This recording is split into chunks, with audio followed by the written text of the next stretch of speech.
Hantu pocong penunggu jembatan angker. Di sebuah desa terpencil, terdapat sebuah jembatan tua yang dikenal sebagai jembatan angker.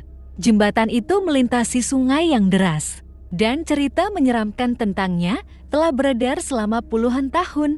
Warga desa percaya bahwa jembatan itu dihuni oleh sosok pocong yang suka mengganggu siapa saja yang melintasinya.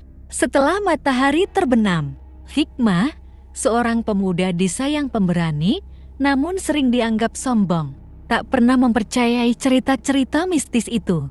Baginya, kisah hantu pocong hanyalah taktik orang tua untuk menakut-nakuti anak-anak agar tidak keluar malam. Hantu hanya ada di pikiran orang yang pengecut, katanya setiap kali orang membicarakan jembatan itu. Suatu malam, Hikmah bertaruh dengan teman-temannya untuk membuktikan bahwa jembatan itu tidak angker. Ia berjanji akan melewati jembatan sendirian tepat tengah malam dan kembali dengan membawa bukti bahwa tidak ada hantu di sana. Kalau aku selamat, kalian harus traktir aku makan sebulan penuh, tantangnya sambil tertawa. Ketika malam tiba, Hikmah bersiap dengan senter di tangannya. Langit gelap tanpa bintang dan suara jangkrik terdengar nyaring. Teman-temannya menunggu di tepi desa. Sementara Hikmah berjalan menuju jembatan dengan penuh percaya diri. Saat ia tiba di jembatan, suasana menjadi sunyi. Sungai yang biasanya terdengar gemuruh kini hanya mengalir pelan, seolah-olah menahan napas. Hikmah menyalakan senternya dan mulai berjalan di atas jembatan kayu itu. Setiap langkahnya menghasilkan suara berderit yang terdengar, memekakan di tengah keheningan. Tiba-tiba, Hikmah merasa bulu kuduknya meremang. Ia mendengar suara samar-samar seperti kain yang diseret di atas kayu. Hanya suara angin, gumamnya mencoba menenangkan diri.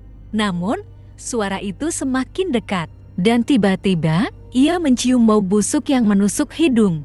Hikmah berhenti dan menyorotkan senternya ke arah suara. Di ujung jembatan, ia melihat sesuatu yang membuat darahnya membeku. Sosok pocong berdiri diam. Tubuhnya terbalut kain kafan yang kotor dan sobek. Dengan wajah pucat dan mata kosong yang menatap langsung ke arahnya. Tubuh Hikmah gemetar, tapi ia mencoba menenangkan diri. Ini pasti cuma orang iseng, pikirnya. Ia memanggil, "Hei, siapa di sana? Jangan main-main."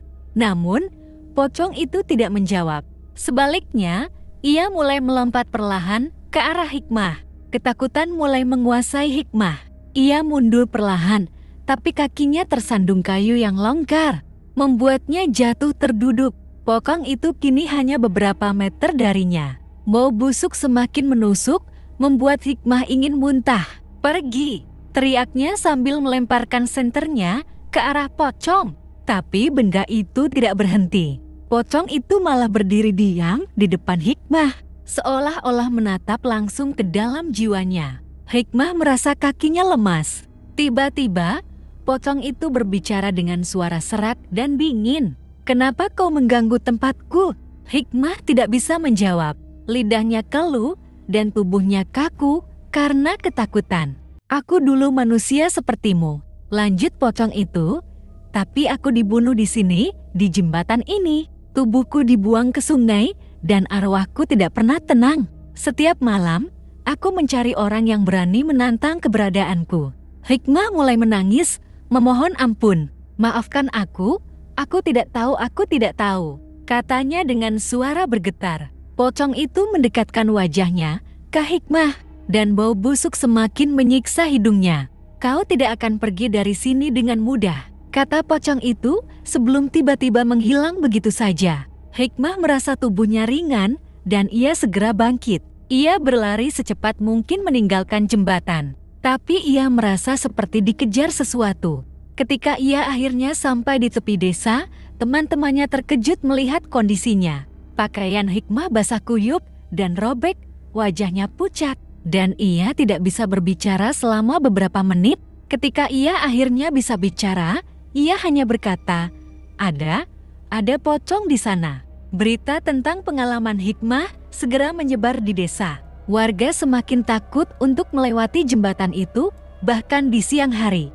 Mereka mulai mencari bantuan dukun untuk mengusir arwah pocong tersebut. Seorang dukun bernama Pak Darmo dipanggil untuk melakukan ritual pembersihan di jembatan. Saat melakukan ritual, Pak Darmo menemukan bahwa ada energi gelap yang sangat kuat di sana. Arwah ini sangat marah, katanya. Ia tidak akan tenang sebelum keadilan ditegakkan. Warga desa kemudian menggali cerita lama tentang jembatan itu.